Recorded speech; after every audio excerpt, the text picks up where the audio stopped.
Gita, based on the article of Babuji Maharaj.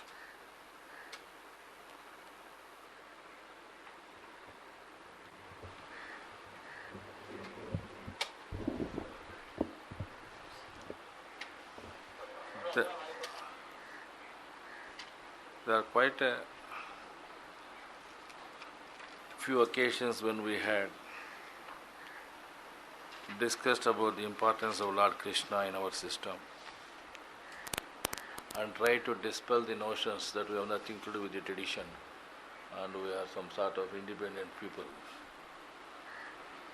This is a system which assimilated everything good of the past, and we have come to a system which can be considered as unique and which integrates everything of the past, throwing out, of course, in the language of Babuji, refuse. The refuse of rituals, rites,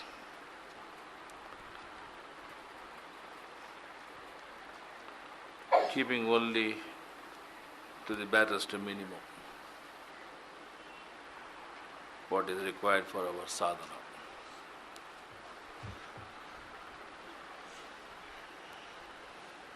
Before I go to the topic of Gita, I would read out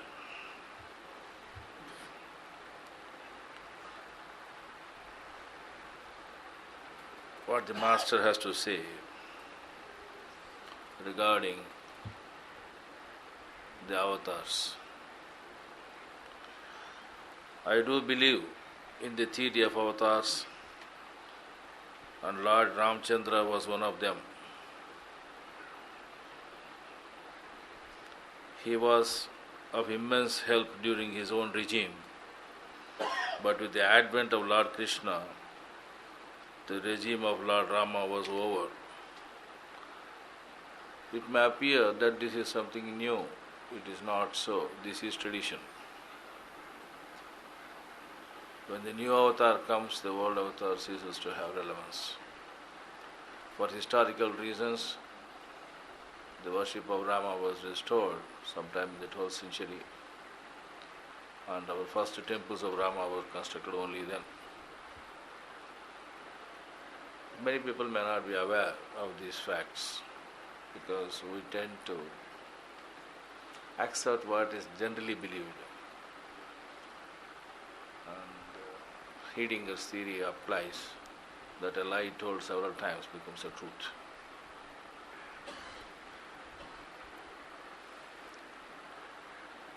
Lord Krishna. It is now the regime of Lord Krishna who is to continue till the next avatar comes to the world. This is the phenomena of nature which I bring to light for your understanding. The position of the special personality with reference to the position of the avatar was explained in earlier occasions, and I can only say that this is some ushering of a great personality to better the quality of human life. I think this distinction must always be kept in mind. You may ask me, yesterday I told that there cannot be any difference between Krishna and Babuji Maharaj. Yes, I hold that opinion even now and perhaps forever, because that is the truth. Lord Krishna is working through the agency of Sri Ramchandra Maharaj of Shahjahanpur. There is something like an agency in work. And training is only one of the many things that he does, that he is on record elsewhere. So he is not just confined to being our master in the sense of a trainer. He has got many things to do. And it is for us to follow whatever he has said. Now coming to Gita.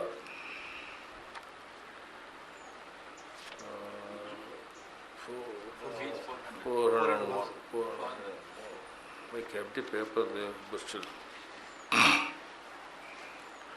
Next time we will improve the outlay here. This is a very, very critical article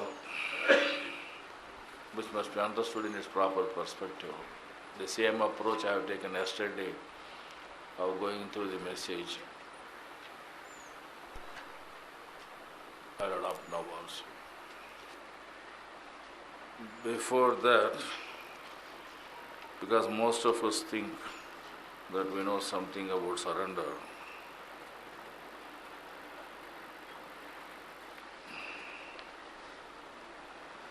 surrender for me would mean, in the language of Vardachari, when we wait on God without words and seek Him only in silence, that is surrender.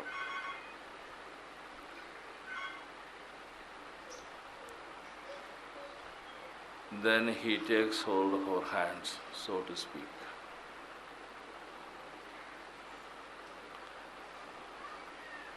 Surrender means being naked before God. Gopis were taught the lesson. Most of us would like to hide many things and then place ourselves before the Master, saying that he ought to be knowing what my problem is. This happens. So let us yield to the Master in all our nakedness and then hear, without any further notions, preconceived notions about Gita, because then only you will understand this whole article. There are very many preconceived notions we have got in our head, not due to our mistake. That's what the environment has provided us. Yesterday we talked enough about that. The simple, unassuming character of mind, he starts it not with Gita proper, but with the nature of mind. The simple, unassuming character of mind has changed with the march of time and assumed a colorful disposition and begun to shed its effect on everything in us, both outer and inner. Seems to be quite a philosophical sentence. Not all that's philosophical, but it only means that over a period of time we have developed so many ideas, so many notions. What was the pure state of mind? Because mind is basically pure. It's just like child. Yeah, just born child. Some emotions. We went on imbibing all the impulses, putting it into our head, assimilating it, and then we started accepting some, rejecting some. That's what it meant by coloring it. By itself, none of them have got any color. We grant it a color. We accept some, we reject some. Whatever, therefore, we take into our thought or action exhibits colorfulness in all the phases. So our thinking gets vitiated because of the colors we have accepted. Certain things appear to be correct, certain things appear to be wrong, not because they are right or wrong, or good or bad, but because we think so. Our excessive attachment to the environment and the surroundings of a similar nature create in us heaviness and grossness. Excessive attachment, please note the word. Attachment you can't help because you are attached. Existence means attachment, you have got to live together. You can't help the environment. Subtleness is lost, and everything that comes to our view is interpreted in the same light. We don't accept a thing as it is, then we try to give our interpretations, our views of things. This not only wields our understanding, but the heart and brain also get affected by it. Not only we don't understand things properly in the proper perspective because we have a pair of blue glasses, but it affects also future understanding. It affects your brain. It becomes a part of your further samskaras in your head. You read some story of Krishna, then it gets into your head and you think that is what it is, from your angle.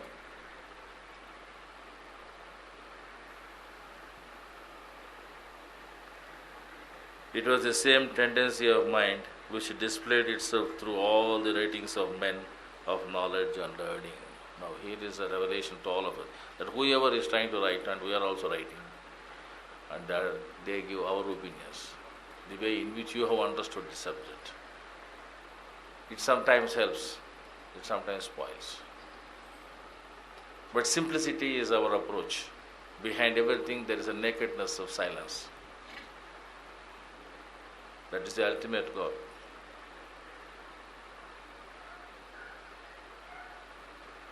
Moments of such silence is what we experience every day. The nakedness of our being we understand every day. Maybe for a few seconds, maybe some more minutes. Ripples are there. So long as we do not have waves, it's all right. When we talk about the ocean of bliss, I don't know how many of you have really understood what exactly we are driving at. If it is a wave, it will definitely not keep you calm. It has to be some sort of a ripple, perhaps. For want of words, we use several words. And then each word used has got its own connotation in your head. Your own understanding of that. And then it vitiates your understanding further. It colors it. For thorough understanding of things, one must have practically attained the state of mind required before one can come out to explain it to others. If we do not experience our sadhana, during our sadhana, the states of calmness, any amount of our talking about the books of Babuji Maharaj is not going to make you wiser or the people who hear wiser. Academic approach to this subject is of no use. Experiential approach is what is required. Your academics is based on your understanding, the concepts that you have developed, the inputs that you have got, the language that you have developed. All these things are going to affect your explanations or understanding. But experience is simple, direct. Anubhava is direct awareness. And the same was the case with our sacred Gita. Now that is a statement that must be understood well, and perhaps it will be taken with a pinch of salt by many. Because it affects the commentaries that have been given by great people on this subject.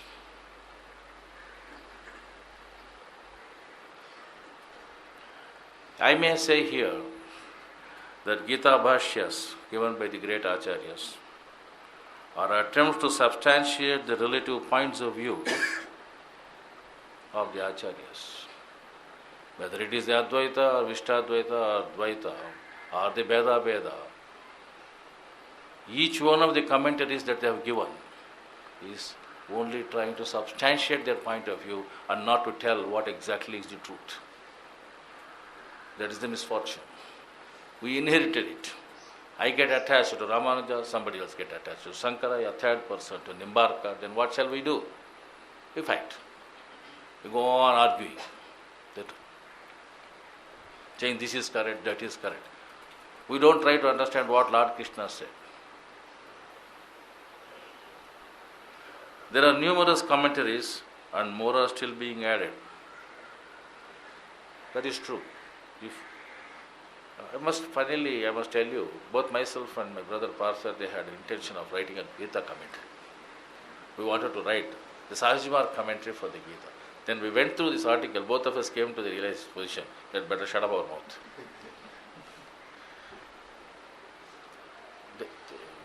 The exercise was something that both of us thought very seriously about it. The reasons I will tell you later. And in the article you will see some points which made us think that perhaps we should do some research in this. But then we left it there. It doesn't prevent anyone of you trying.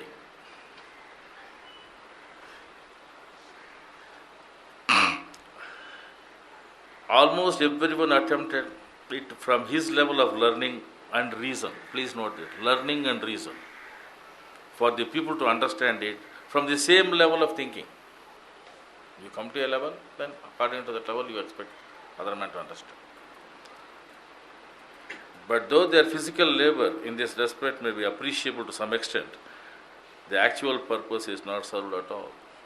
The Gita commentaries are very voluminous. They run to many pages.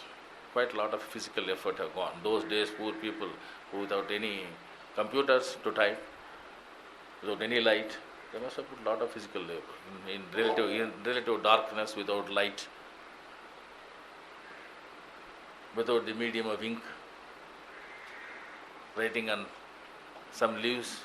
Must have been quite an effort. And he says, he is not very charitable here. He says, to some extent, that physical labor is appreciable. I would have been happy had he left it there. My mental tendency is such that he could have at least left it there. But he added to some extent, almost denouncing their approach. Because what is it that they have done to merit this type of statement?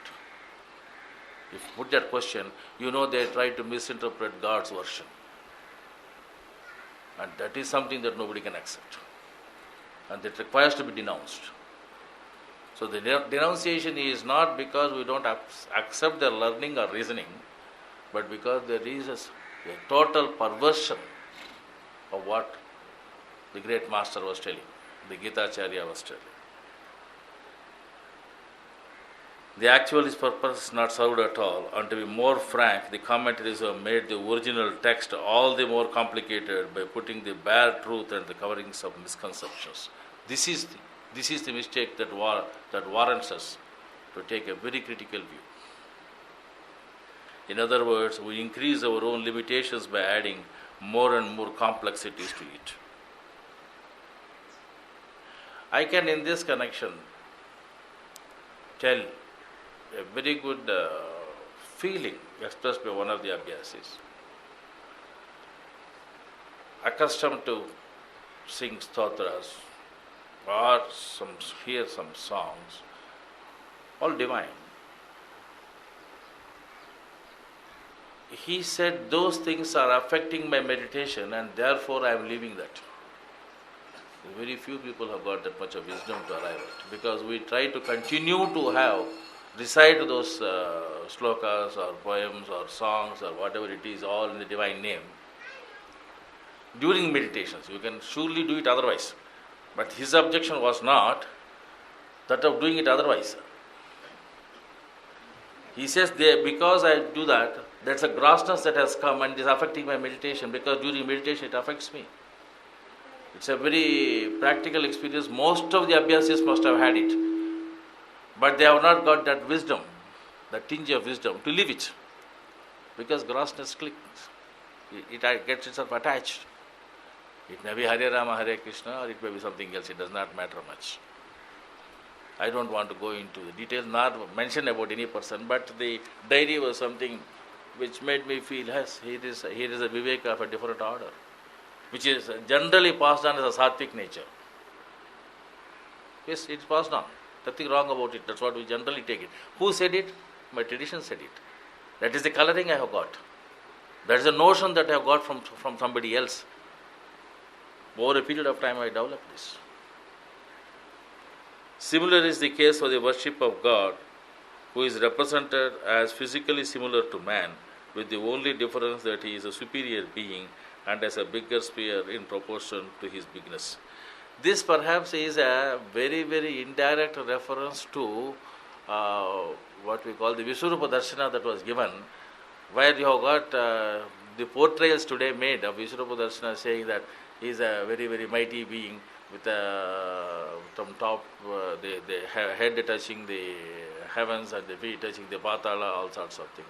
All your notions, so many gods, and all put together as heads. Sahasra Sirsha Purusha has been so totally misinterpreted, twisted, mauled. Literally, the cinema fellows and the video fellows and the artists have taken it to their head to somehow or other distort reality to such an extent that we are lost in the unreality that is given now. But he does not want to digress here. But not taking up the topic at present, I find myself to the subject proper. He does not want to go into the type of idols that we have made and the type of worship that we have got, because he has expressed that in another place. Now, the great Acharya gives a message. It is not for realizing the ultimate that he gave. There's a need there. Somebody was suffering from Dharma Sankata. That problem had to be solved. So let us understand the context in which it is given. It was in accordance with the need of the time that Lord Krishna revealed the truth depicted in the Gita to Arjuna. Need of the time. We must be highly indebted to him for all that he put forth for our benefit, which in course of time has become the guiding light for us all.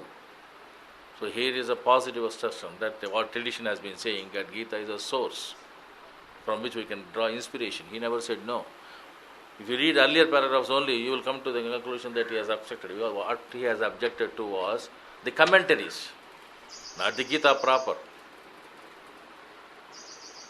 Please understand the difference, because this is what exactly is our difficulty.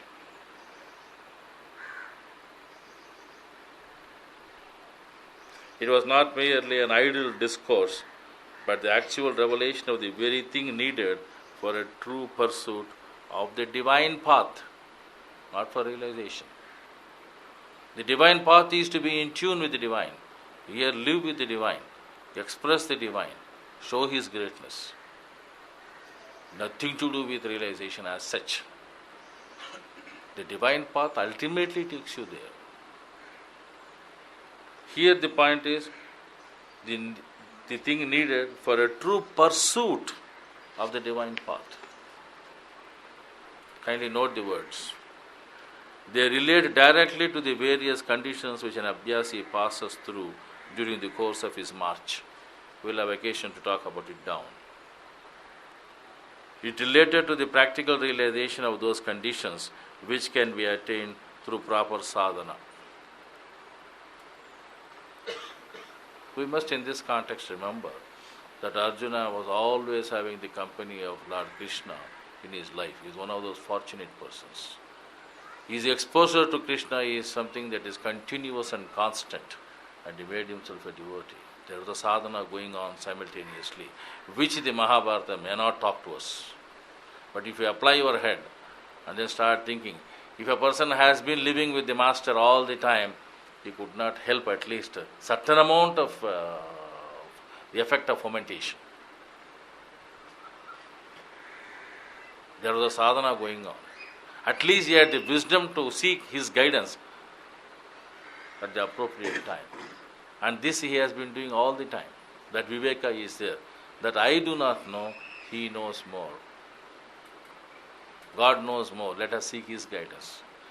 Yesterday I was telling the same sentence from a different angle. Namely, Babuji was saying, if you are in difficulties, why do you think about the difficulties? Think about me. The difficulty will be over and I will also be there with you. But most of us worry about the difficulties during meditation and other time also. At other time I can understand, but why in meditation also I can't understand. This is what we do. We don't want the company of God, though he is very much available. But Arjuna had the wisdom. He was doing his sadhana. There may, however, be elevated souls present in the world today who may be able to give you a glimpse of it or to create instantly the same state in you by the application of their own inner powers. My own approach is to think that this refers to him and to certain other members of his clan. The conditions can be infused by the trainers onto the abhyasis is something that I have experienced with my own revered father and with certain others also. They used to put us into certain conditions and then say, do you feel this now? I have been pleading with all my colleagues in this respect. Please own up the conditions so that you can foment others. That will give them the awareness of the various conditions and will motivate them better. It is not that it is not being done, because there is another prefix here earlier which went, namely the sadhana. He says which can be attained through proper sadhana. You must have proper orientation. You can't have reservations. And there are a few people, who have expressed such awareness. When conditions were infused into them, they express their awareness. Here, even amongst us here. But I would like that number to swell, and you should have the whole community of people who believe in Sri Ramchandraji to say, yes, this is what it is. I only pray that this prayer of ours is granted. I proceed further. Let us here consider how much time Lord Krishna could have possibly required for speaking out the total text of the Gita as we find it today. The armies were standing face to face on the battlefield, and the war trumpets were sounding loud, announcing the 0 hour for action. How much time was there at the disposal of Lord Krishna to bring Arjuna around to the proper course of preaching a sermon to him? The recitation requires at least a few hours. Here I can say that the people who have been reciting generally take around 1.5 hours. I have come across one great gentleman who was able to do it around 45 minutes, very sincerely, because he knew it thoroughly up. But it used to take minimum of 1.5 hours for the majority of the people.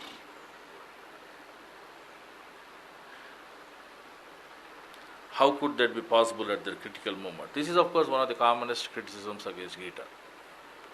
I don't have to say that this is something that is new.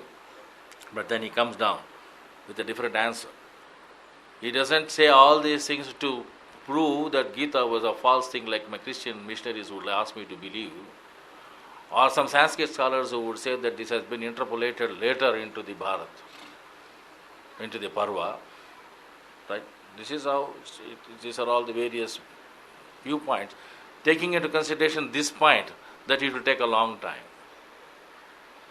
The approach is different, the answer is different here. The fact is that Lord Krishna actually transmitted to Arjuna within a few minutes all those mental states necessary for the purpose at the time. Here, again, but the purpose at the time is a transmission, not the ultimate, as the Bhashyakaras would ask me to believe. Really, they were the very conditions which an Abhyasi passes through during the course of his march. We will have occasion to talk about it down. The process brought Arjuna instantly to a higher state of spiritual consciousness and purged out the feeling of undue attachment. So, for the only purpose that Gita has served on that day for Krishna was to get some vairagya. He was having undue attachment to so many people, brothers, sisters, uncles, grandfathers and fathers, gurus, his children. All these problems were there in his head. And he had to have certain amount of vairagya to act. That is what he has done. He says, and purged out the feeling of undue attachment from his heart. This can as well be possible today if a personality of that caliber is there.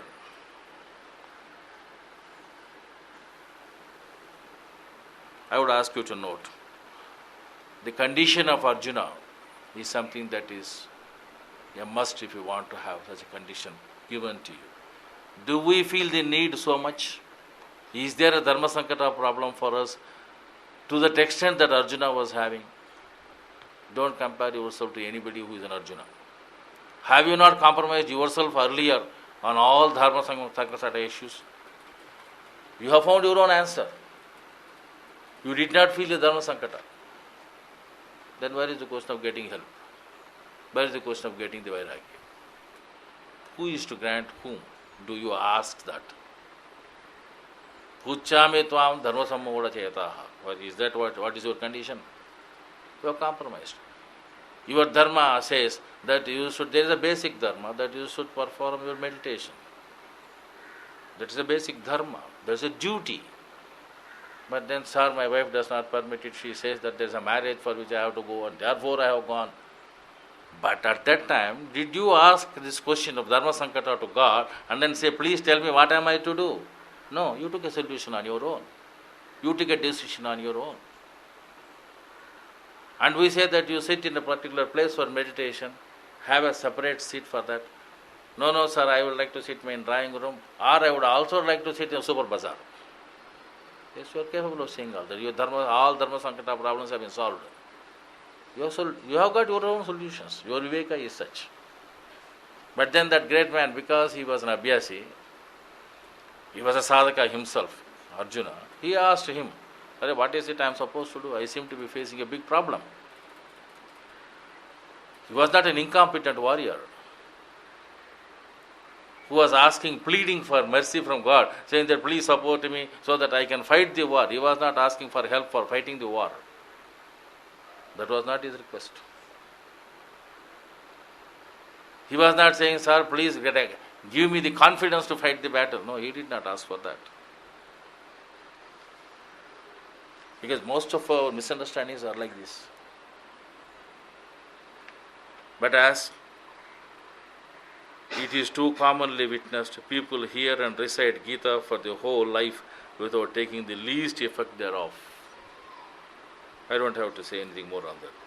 None has so far ever turned round like Arjuna in spite of hearing the Gita for years together, nor attending the Gita yajnas that have been very ritualistically being conducted now and then by our brothers. They do it. Yajnas, Gita yajnas. I really don't know what it means. But then they do. The reason is that those who recite to others are not capable of transmitting its truth in their hearts. Please note, this is a point that I have been trying to drive through whatever modern gadgets we have got. We are fortunate to have the messages of the Master recorded in some CDs. When you hear it, you feel the transmission coming through your entire being. You get affected. You get into that state that is being expressed there. Here, Vardachari, you get into that state. Perhaps we do not get into that state with others. Have that wisdom at least to hear. You do not have them before you today to physically hear what they say. Fortunately, somebody recorded. Fortunately, it is available. I have been pleading with all of you to hear. Read, you should. But hear, please kindly, those who can afford to, and I don't think it's too expensive nowadays, please kindly hear Master every day. Some message of his. It helps you a lot. This is the point that I am saying. The reason is that those who recite to others are not capable of transmitting his truth into their hearts, on account of which no effect is produced upon hearers. But if you hear the Master, the effect is felt. Why do you want to lose that opportunity? It is a positive aspect of it that I would like to present. For that purpose, it is necessary, this is followed here, that the reciter must have a practical approach up to the conditions related therein, and should possess a strong will and a spiritual force necessary for making his voice vibrant, so as to carry the effect of the sound right into the hearts of the hearers through the process of transmission. This is what we have. Please make the best use of it. I know majority of you do not heed to my appeals and requests. But as I told you, I am a condemned optimist. I go on telling. I have got enormous patience. I thank Lord for it. I will be going on telling. Sometimes it is not to your liking also. In one case, somebody said, why don't you hear? He said, I don't have a CD player, sir. Then whatever I had, I gave it to him. And to my surprise, I come to know that he doesn't use it. So it is not want of something that makes you not hear. It is a want of your desire, your will. Your will to improve yourself, your will to hear your Master. Because our noise is too loud. The inner noise is too loud. More than the outer noise. Then alone can the recitation be useful to the hearers. God save us. If you are capable of reciting, recite. As for the teachings of the Gita, we are ever being told by teachers and preachers of high rank and reputation that man should never consider himself to be the actual doer of things. This is true. But at the same time, it is quite evident that mere reading or hearing of it is of no avail unless we take up means to achieve it practically. Take up means to achieve it practically. We are always in the dark about those means which are necessary for the purpose. Nowhere can the slightest hint to that effect be traced out in all the discourses. The result is that the hearers are wrongly led to the conclusion that only the frequent repetition of the words "I am not the doer" is all and enough for them. Of course, this is again a hard hitting on the Mahavakyas. You go on repeating the Mahavakya, you get the knowledge. I don't know how. He also does not know how. Because he is very frank, he is telling it. Many of us would like to be more courteous by saying that we would not like to offend others, sir. Therefore, I don't tell. So, truth is compromised, truth is buried. In the name of courtesy, etiquette, in the name of trying to be kind to others, nonsense. I don't understand that. But some people understand it. I should appreciate that. Appreciate if you can. I am unable to appreciate a person who hides the truth. For whatever reason it is. Because he is doing more offense. Not only to me, but to the truth in the matter. And one need not be kind to such people. But then that leads to civics. Would that be a civilized way of responding, sir? Is that a social manners to say so? I don't know. Maybe I am not a social being.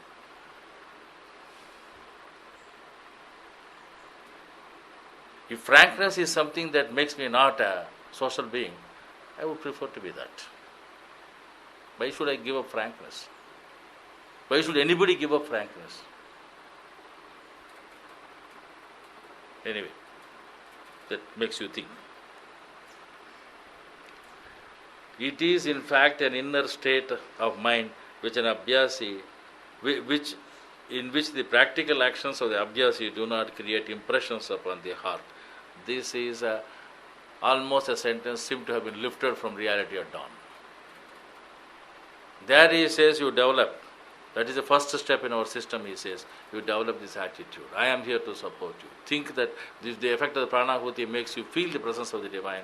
Think that every action of yours, every word of yours, everything that you do is the master's, and you stop forming the impressions. And this is what is supposed to come to us. This is the basic thing that is required. This is the first step in spirituality.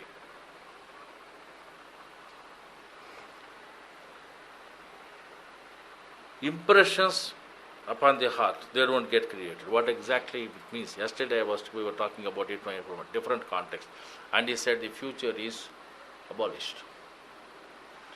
Future is demolished. We don't form the future at all. We don't have any karma to take us further. Whatever is our bank balance, let us clear it off. And afterwards, nothing else. So that is the first step, the same step. Consequently, a feeling of being a doer does not arise in him because of the spiritual condition that is infused, namely of diverting the flow of consciousness from the lower person to the upper person, and then a further diversion to the Atma Chakra. If it is done along with the support from the Abhyasi in the proper way, there is no reason why we should form impressions. If we are forming impressions, it is by choice, not the system, not because of the system. When impressions are not caused, the samskaras are not formed, and consequently, chances for bhoga do not arise. The formation of samskaras is thus stopped. This is quite essential for those on the spiritual path. This was in fact the actual state which was transmitted to Arjuna, and by the effect of which he at once rose to the level of higher consciousness. Higher consciousness not of the ultimate Brahman here. It is from the L to the U. Please note it. The great work done by the great master on that day to Arjuna is what is being done to every one of us by our great master here. Please be aware. At least have that much wisdom of the stupid Arjuna now. Why I call him stupid is he forgot about it later. Only during the war he maintained that. Later he thought he is a doer. And then he had his own story of not capable of saving the family of Krishna. Those who know a bit of Bharata may kindly interact among yourself. This was in fact the actual state which was transmitted into Arjuna, which is being transmitted to you and me every day, and by the effect of which he at once rose to the level of the higher consciousness. Here also we go, but instead of holding it as yesterday in this message he was saying, we leave it there, we leave the grip and then come back. We don't hold. The oral expression given at that time constituted only 7 slokas to offer brief hints to illustrate the condition acquired by Arjuna through transmission. This sentence is what made me and Parasarthi think we should locate these 7 slokas and then try to write a commentary on that and all that. Then we thought the best thing is to leave it there. I don't know. I don't want to say that. We do want to say certain things which are personal. We think that we have located, but we don't want to say so. We don't know. He has not mentioned, therefore we don't mention. I would not like to be better than my master. As I told you, these type of pitfalls are there in sadhana. We think that we can do something. We go a long way in that direction, but then some wisdom comes. Because is it necessary at all? The point is taken. What does it matter which sloka refers to that? The point is well taken here. The problem is over. And these are all what I consider deliberate attempts on the masters, just to make you go through the bog. You have to go through the bog, is it not? Some trap is required for that. You should enjoy that trap for some time, so that you can move further. From where will you get the strength? As Bodhacharya would put it in his introduction to that book, Towards Infinity.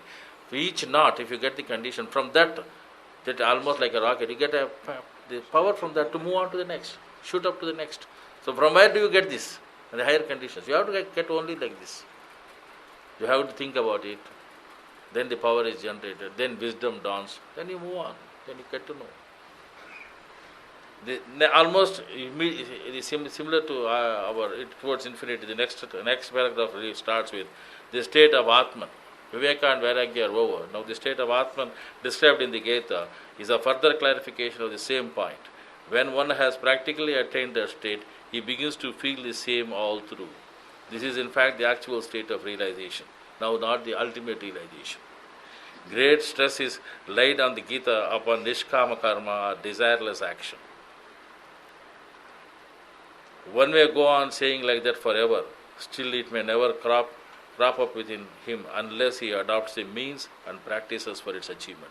This is in fact a kind of layavastha, without which the vision of the Virat as displayed to Arjuna could never be possible, though proper capacity and advanced insight of the part of the Abhyasi are also essential for the purpose.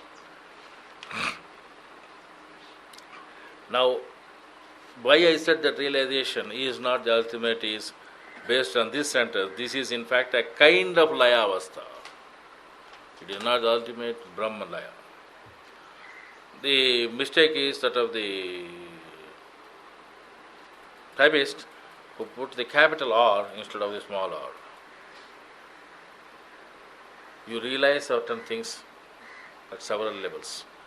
Each one is realization which takes us to the next step. Each layavastha is a preceding thing or a disturbing condition for the higher state. This layavastha here is the base from which you have got to move on to the next. Nishkama karma. When you know your Atma Jnana, that you are dependent upon the divine, then only is it possible for you to do a Nishkama karma.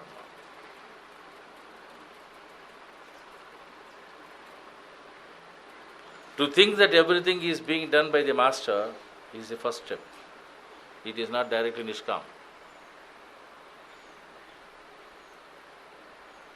You perform an yajna, you perform a yaga, you wage a war, or you have a debate. You can always think it is a master in me who is performing. For what? For achieving that good. The war was not fought for Nishkama, it is for Kama, to destroy everything that is bad. The war was not for Nishkama karma. The Kama was there. Nishkama karma is something that comes next. That is an awareness that you are entirely dependent upon the divine. The divine himself is doing it. The first thing is, I think that the divine is doing it. The next thing is, the divine himself is doing it. That is a firm conviction. That's a state of feeling. There's a slight shade of difference between these two. And once that is established and the dependency is established in your mind, then the Nishkama Karma becomes. Otherwise, it is only Kamitartha. That is the reason why majority of the rituals got stuck up here. They use those words, they don't have that feeling. They say so, but they do not believe in its implementation. They don't want to yield further. The Kamitartha is still there. Kamitartha Pradayana, yes, it is there. You take any sloka for that matter, it's always there. You can't help it. They are the bonds of religion.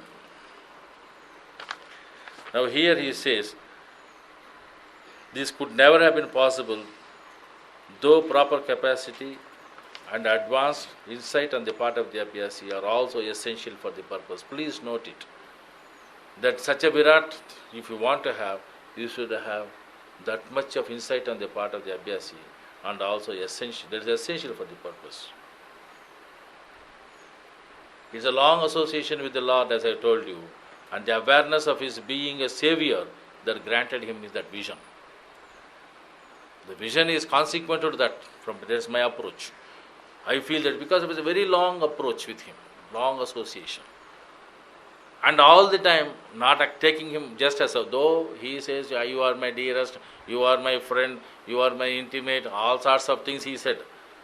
This man said all the time that I am dependent upon you, I have surrendered unto you, you better tell. That he had the wisdom. So long preparation was there. On witnessing the scene of Virat, even Arjuna cried out that he could not bear to see the dreadful sight. The reason was that the Layavastha which has been transmitted to him related only to the conditions of the Virat Desh, while the scene witnessed by him was a display of the full force of the Brahmanda Mandal, which is far beyond the region of Virat. Of course, this refers to the Parabrahmanda condition, but the main point that I would like to thrust here is the vision that he had was one of trying to, of seeing the results of the war already and what is going to happen there. It's a purposeful thing. If you are saying a message there, you are not the person to do anything, it has been done. I had the fortune of seeing a similar thing when the Dharma Sankata came, and then my vision granted me a relief which I alone understand, but for 10 months I could not come out of that feeling. There's a continuous flow of water from my eyes. Those of you who know me and at the time moved with me know that the moment you touch the word Babuji, I used to get into tears. The heart is not capable of holding that vision. But it is not one that is described in the cinemas, I am again telling you. You don't see everything irrelevant or relevant there. You see only that which is relevant to you. That itself is a ghastly picture. That itself is something that we cannot swallow. Don't you see everything there? What is happening in Antarctica, do you know? Nobody need know. Unless you are a person connected with that wonderful world. Why should we worry about that Antarctica? Why should I worry about what is there 3,000 meters below? What is relevant alone will be told and will be useful. Are the irrelevant things nobody is interested? Neither God is interested in wasting your time. He would ask you to rather think about him rather than know these details. Because these are some of the notions that people have got. Namely, Virat means you must do everything. It is true that everything was there, but they are all at the backdrop. But the main thing, message was there. The message is more important for us. Anyway, I can only wish that that you people develop that much of insight and that much of yielding to the Master, and the vision should not be an impossibility. If there is a necessity for it, if there is a Dharma Sankata, as you feel it, the Dharma Sankata may not be felt by others. Because the whole war, Arjuna alone felt the Dharma Sankata. His brothers were there. They did not feel it. The other side also there were people. They did not feel it. It is not a universal problem. It is a problem of one person, and to whom alone it will be given. But then you will find in the cinemas, if you got, I have seen some bold cinemas, and you got somebody comes up, and then everybody in the battlefield and everybody in the darbar seems to be aware of him. Or how? It is darshan given to one person and it becomes universal for all. So it gets disproportionately distorted. So don't throw away those rubbish first. That's all rubbish, grass. Then you will understand better. The plan of action is given at the Parabrahman. More concrete plans emerge at the Brahman. So when you are passing through your march to the ultimate, you get to know your own fate. The ripples are of a different idea. Why exactly do I get this thought? If you apply your mind, then you get to know what is the base for it. That leads you to further details of it if necessary. Otherwise it gets washed out. By the grace of the Master, it gets washed out. Sometimes certain ideas go on coming to you, repeatedly coming to you. Then you understand what is the base. Go deeper into meditation. Not at the heart, because that is the place of confusion. Try to go up. Try to yield to the Master. Try to think about him. Then you definitely go. You understand what is the base. What exactly is the crux. You are told the problem. You are also get the wisdom to solve. But then whether you follow the wisdom or not is a separate subject. Because majority of us know what to do, but we will not do. There I think will is required. That is what is the part of sadhana. Gird up your loins, as he puts it. We know everything, sir, but we are not able to do. That means you are a lazy person, you don't want to better yourself. It was in fact the sphere wherefrom everything comes down to the material plane. The entire plan of the battle of Mahabharata was there in the astral form. He comes out in details. It is not something that you have seen in some books. It is the plan of the Mahabharata itself that was revealed to him. Then he knows what is going to happen. Nimitta matram, then he could become. It was the vision that Lord Krishna brought to Arjuna's view after pulling him up to that level. That is, he had to be taken up to the level of the Brahman to make him understand what it is. And this is not something that is unique to him. We have that. We have that often. Most of us here have got it. Because we have learned the habit of hearing, most of you are not responding to my requests. That's again one of the blemishes. The people try to hear rather than participate. I don't know why. Because I think the prasangas have been there and then made everybody an adhika prasangi. Instead, there can be a Bodhayanti Parasparam all the time. Why I am saying it is, today's transmission, if you have noted, it is something that is coming from one of the highest regions. Giving you the taste of silence. Some of you might have felt it. Some of you might not have felt it. Those who have not felt it, it would be for them to ponder over why it is so. Or is such a disturbance which they think is a disturbance was something that is really so? Or is the reaction to a situation? It's for each one to understand. I think that type of dialogue has to start if we want to proceed further in the path. Even Gita is a dialogue. It's not a one-way thing, it's a dialogue. But why dialogue is lost? Why gurus are asked to go on talking all the time? Why is it we are prepared to be just mums like goats and sheep? I don't know. I have no answers for some of these questions. Some people may not, however, be induced to believe it as it is, and they might have their own reasons for it. Surely to do business they will not accept this. Which painter would be happy to say that I can't paint? Which singer would be happy to say that I cannot sing this? And it is those songs and those paintings that have brought us to this level. But I may assure you that though normally wanting in practical proof, it is quite possible and practicable even today. If you take my word for it, yes, I am a proof here. I know what it is.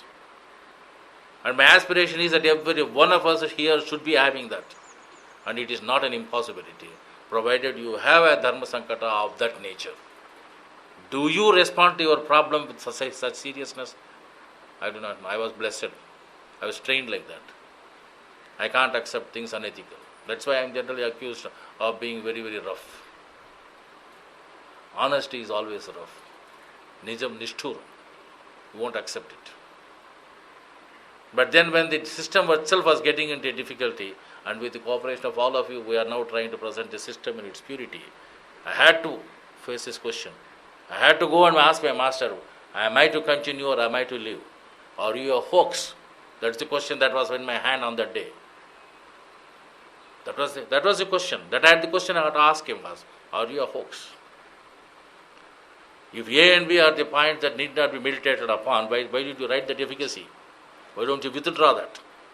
You know the agony of the soul. I am a very good disciple of my master. I love him. Who would like to go and ask an inconvenient question to a master? Who would like to? Who would like to hurt him? Determination had to be made. I must thank one person who is not here now, one Mr. Vijay Rangachari, who helped me a lot in formulating the question. I shared with him my agony. He also shared. He says, what is it that's happening, sir? And he said, let us go. We went. And the master said, Narayana, are you having the book that you want to give? I never told that I was bringing one. I printed 500 copies of the manual. I had it carried my bag. I never gave it to anybody. And the moment I went there, he asked this question, have you brought? That put me first an alert as to what exactly it is. And they said, I have got this, please show this. Then he saw that, yes, this is what exactly it is. This is supposed to be done. Then resistance was there immediately. They said that they saw, master, you told the other day to so and so person, I won't name the name, that it is not necessary. Then Babuji looked at me and asked as to what is my answer. I said, I have no objection. If you say that this is not true, I have no objection, because it is your system. But you owe an apology to the word. This is the word I have used. And you know what is the Dharma Sankata when you put that question before a master? Most of us are not having that much of courage to tell this during our silent prayers. We dare not. Please come out of this. Have the courage to ask the masters. They are too happy to answer. And he said immediately, yes, I meditate now on my master and tell you the answer. Meditated for about a minute or a fraction of a minute, and then said what Narayana says is right, go and announce. I say this before you today. And do you know what I got as a reward for this service to this? Next day I was given the darshan. The previous night I went, and he said, come Narayana at morning 4, and I went at 4 o'clock, and this is what I got. Because that is the day of the Shraddha of my father, which I was deliberately conscious of all the time, doing it all the time, very sincerely. Dharma Sankata was there for me. Should I attend to this or should I go there? I clarified it in favor of going to the master, and then said, let this particular thing take a lesser precedence. And I had the vision in which I was given the answer, which is purely personal and need not be shared with you. Anyway, I am telling you, it is capable. You are capable of doing that. If I am capable, you should be capable. Only thing is, do you have such an intensity of craving? Do you accept things as they come, or do you prepare for compromises in the name of what we call etiquette, decency, courtesy, all sorts of things? Courtesy to wife, courtesy to children, courtesy to father, what does it matter? What courtesy is required? They were not born with you. Their problems are entirely different from yours. Branching off is a natural thing. Then what is it that we are trying to talk about? Social relationships have got their own limitations, please note, and let this not interfere with your sadhana. Put down your feet firmly and then say, my sadhana is more important. If you don't have this much of awareness, because that is the thing that what our ancients have done by going away to the forest. We don't have to go. We can be here, discharge all our duties that we have got to do for them, and do not get chained by them because of such service. So this is the reward that we are going to get, to serve them and to be chained by them. It is really unfortunate. We are serving them. We are doing our duty. Then why do they want to bind us? Minimum thing they should give us is liberation. Since I have discharged my debt to you, please clear me off. No, no, no, no. You hold on. Why should anybody hold on? I do not know. If you don't have this courage, perhaps no sadhana is possible. It is not a one-sentence answer for me. You have got to answer it for yourself. For me, it is easy to say. I have got my own way of doing things. I have come out of it. But then it is for you to come out of it. Coming to the next. Now we come to the next stage. The Gita also emphasizes the importance of duty. We must, which constitutes the very basis of the social order of the world. So duty we have to do. It falls within the scope of Raja Yoga, and it is immensely helpful in bringing about the cessation of samskaras. The state commences when all senses are silenced. The Indriya Nigraha is talked about. Then when does the Indriya Nigraha is possible? Only when you do it as a matter of service to the divine. If all the Indriyas are dedicated only to the service of the divine, even while discharging your duty to your family members and to the society, then that person is considered Indriya Nigraha. Not a person who sits on the top of a tree and then says that I have got all my Indriyas under control. Or a person who simply floats himself up in the sky and then says I have got an Indriya Nigraha. All sorts of ideas are there. But that is not an Indriya Nigraha. Actually, they are all people who are enjoying the Indriyas. Mere saying or hearing is of no avail in this respect. It is only to be practiced, and for it a broader heart is required.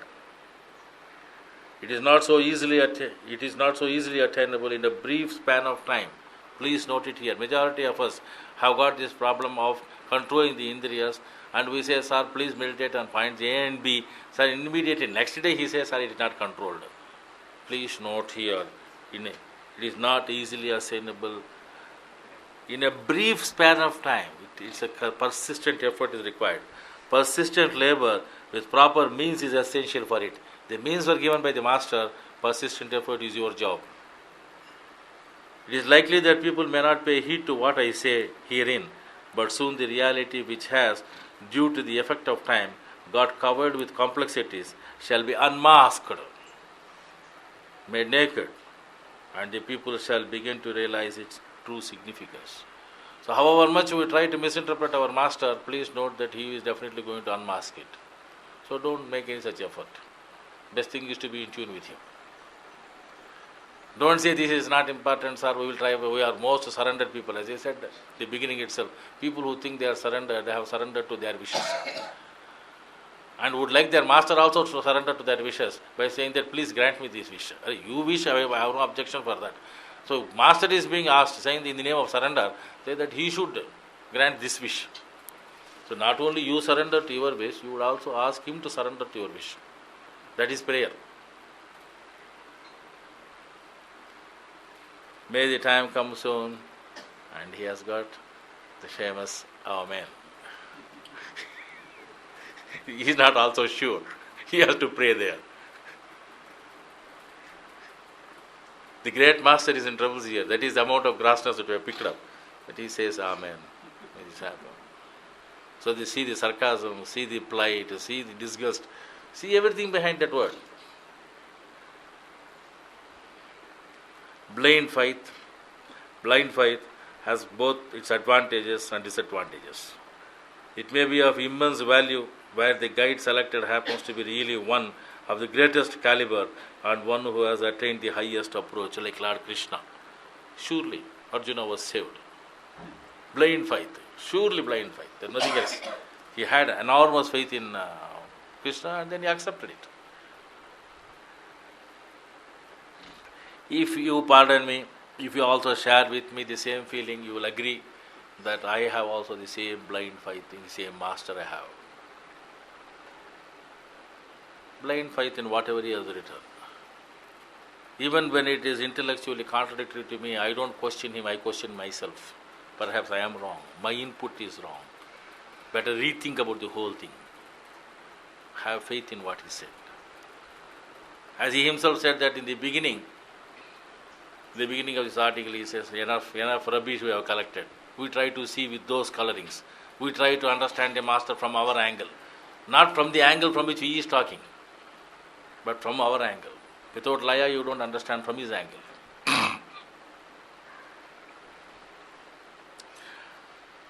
But if unfortunately you get yourself attached with one who is not up to the mark, but has caught you by his learned discourses or display of miracles, your blind faith in him will lead you quite the other way to mere delusion and deception. I don't have to comment on that. You understand that there are enough number of Gita acharyas going around. You can go to any one of them. All in the interest of trying to let me hear, sir, what he has got to say. This is another most humblest way of fooling ourselves.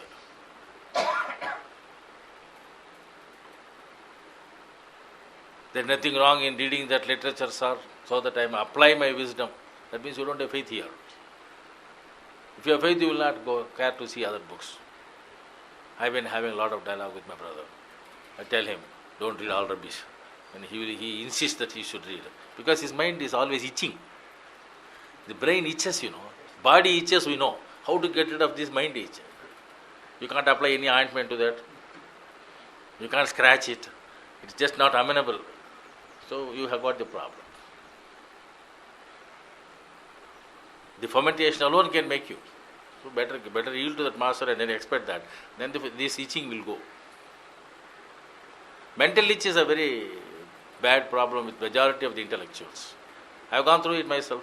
I have been warned by my master. Once he said that you first give up your intellect, then you talk to me.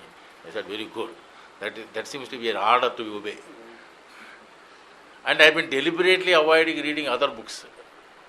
Not that I don't come across them. They give it to me also. I avoid. But still the itch is there. I should accept that also. I do read now and then. Only thing is, awareness comes immediately, that's all rubbish. So I don't continue with that book.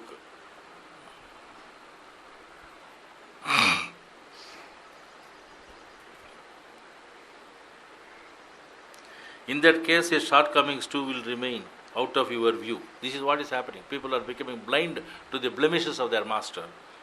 Since you have undertaken to follow him blindly, the result will be that you will not be able to attain the goal. The goal you will not attain.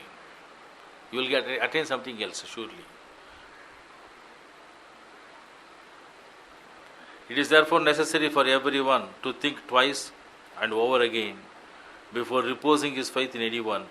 In my opinion, when we come across one whom we think to be capable of guiding us on the path, we must have sufficient association with him to judge how far the tendencies of our mind are being affected by it.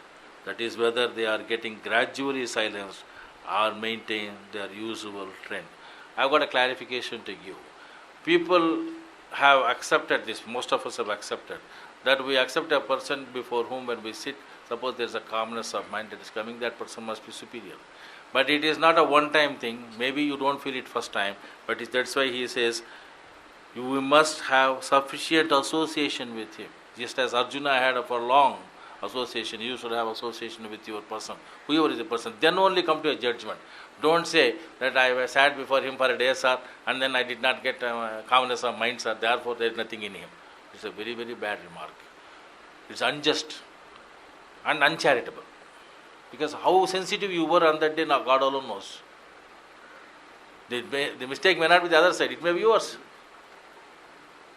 So give some fair trial, see what it is, then come to a conclusion. That is the clarification we get for one of the sentences in Reality or Dawn. There he says, if you sit by his side, you should feel calmness. Lalaji says that if you are going to sit by the fire, will you not feel the heat? If you sit by ice, don't you feel the cool? Similarly, you sit with a good man, won't you feel this? And then immediately we think that we have got a right to judge others, even as we have judged the fire or the ice. They are purely physical things, comparisons. They have nothing to do with the physical, spiritual thing. And spiritual things take their own time by the time they throw the effect on you. But one positive factor that we have got is that the very first sitting, here introduction proposed has been properly done. You definitely have a taste of silence.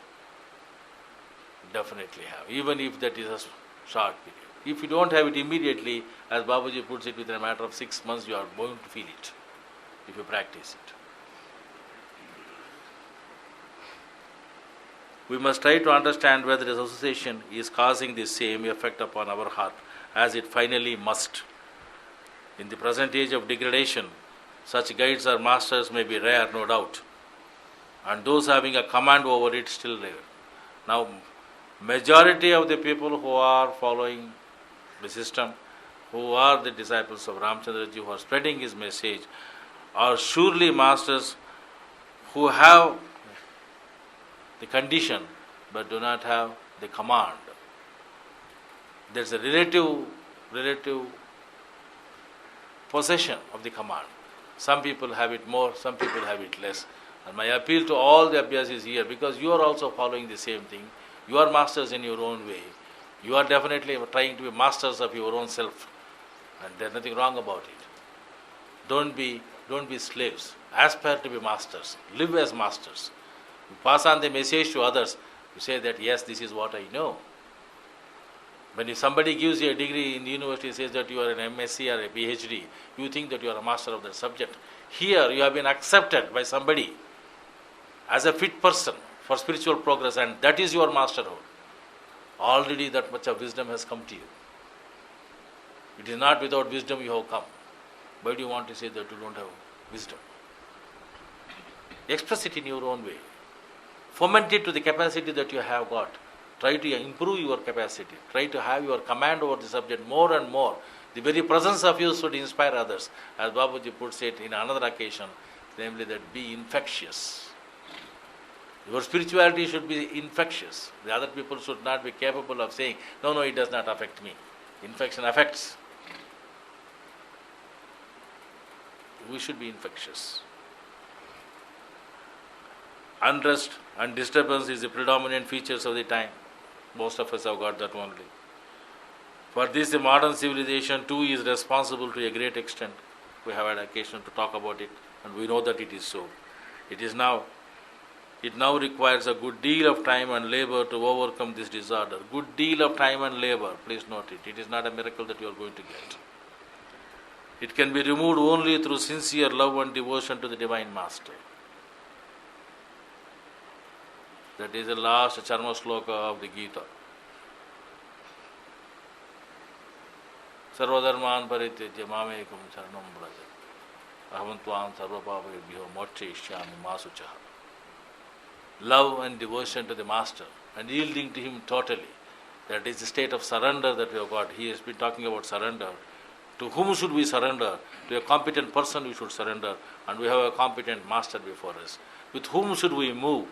We should move with people who share the same thought. Bodhayanti Parasparam. You and I should move together. Developing our confidence in the Master every day. Aspiring all the time to become masters. If Radha is a master with Master Krishna, yes, the soul who has become a master. And if somebody is worshipping her, I have no objection for it. I don't want that every one of us should become aspirants for such a worship, but we should be aspirants for the company of God. We should aspire for it. All the time be in His company, which is there. And this in all respects is the only unfailing instrument for it and the surest path to success. And thus ends the article on the Gita by Master.